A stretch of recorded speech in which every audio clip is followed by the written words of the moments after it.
there's no privacy. And silently, it could build and build until you finally see, whoa, it's taking over, damn, no closure, moving closer. No exposure, I just wanna be a loner. Some can't stay sober, looking over all their shoulders, like moving boulders just to get out of the home. It sucks, I've had enough, I don't wanna feel the stuck under the rug, all my problems that I shove. I got nightmares in my head, I fear that the thoughts build up until I can't hear, that my mind fills up into a creature, and it haunts me somewhere much deeper.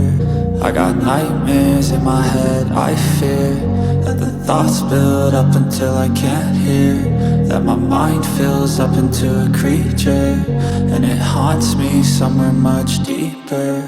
I've been feeling weird, I can't seem to focus good enough. Nothing's really clear, sometimes it could be a little tough. I just need to feel like the end's in sight for me, but let's be really real, anxiety can foggy all this stuff. I've been feeling weird, I can't seem to focus good enough. Nothing's really clear, sometimes it could be a little tough. I just need to feel like the end's in sight for me, but let's be really real, anxiety can foggy all this stuff. It sucks when you finally feel like giving up. Oh God, no luck, everything feels like you're sticky stuck. I'm lost, handcuffed to the bed where I sleep, don't give a fuck, can't stop, unplug.